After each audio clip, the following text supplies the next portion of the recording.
This is Rob Tebbutt from Behind the Gloves. I'm here with Jim Mcdonnell at James Degale's media workout ahead of his IBF super middleweight title defence against Caleb Truax. How you doing today, Jim? I'm all good, my friend, all good. Good stuff. So we've just seen James back in action in the ring. How's he been to handle since he's come back into the gym after his injury? Yeah, he's like a fresh, breath of fresh air, really, to be honest. He's obviously carried that in the background, kept it under lock mentally, hasn't involved everyone in it, and he's boxed world-class fighters with one hand. And to go in there and beat Tebbutt and Medina and Battle Jack, it's just incredible, it's incredible. I've never seen anything, it's just mad. But listen, the past is the past, he's done it, and when the bell rings against Truax, you'll see a two-handed James Degale, and a much more fluent, faster, sharper, and people are going to be in for a treat. What sort of things have you been able to do with James in the gym now you've got him at 100% fitness? You can do all sorts of things that you couldn't do in the past. There's certain shots. If you know, boxers will understand, like with James, he's multi. He can box either stance, and he's done it against Battle Jack and others. He's gone in the ring when he's had to rest his arm because of the problems he was having. He could box orthodox, but none other fighter could do that. He's that talented. But now he hasn't got to do that no more. So we're seeing the best of him. He's got his hook back. He's got like shots that he couldn't throw no more. I'm watching him thinking, it's unbelievable. Even I, as his coach, didn't realise the disadvantage we was at. So I think like it's going to take him this fight to get that sharpness, get back in there, get that feeling of going through the moves with both hands. I think he's going to look good doing it. Now James is, for lack of a better word, quite a hyperactive fighter. He loves to be in the gym, he loves to fight. How difficult has it been for you as a trainer to manage him throughout his injury and get him to do his rehab and get him to take things easy and do his rehabilitation properly? Well, to be honest with you, he's had top people with instructions.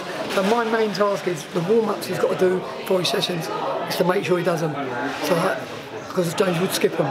So once you make him do them, he'll do them. But you've got to make sure he does them. He'll do them, but you've got to make sure he does them. Otherwise he'll just get the gloves on and get on with it. So he's been good because he knows it's important to his career. So, and where James gets in paid, he wants to get in the gym and start training. It's been absolutely mandated that you've got to do the stretch until he does it. So yeah, touch would have been alright. Now, obviously, you had yourself a very successful boxing career. You know what it's like to be injured or be out of the ring for prolonged periods of inactivity.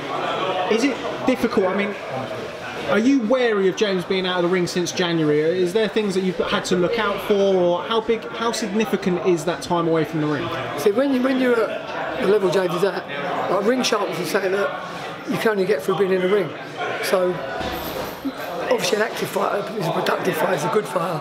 So activity, if you could choose, you'd have the activity. But because of the situation, it hasn't been like that. So it's been a case of training hard but training smart, coming back and doing things properly. But he needs this fight to oil the gears, get back in, get a good win, be switched on, and then once that's happened, then there's a lot of big fights out there next year. So it's a matter of getting this one done, boxing smart, and getting the right result.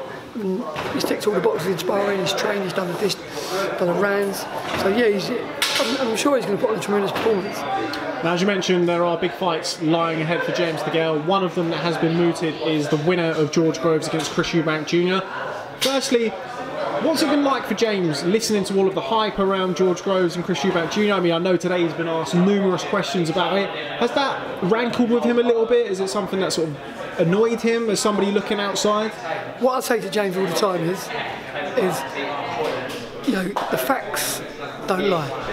If you look at his record and who he's beat and where he's beat him, he ain't got to say nothing because the facts don't lie. All the hype in the world, don't win your fights, don't win your titles.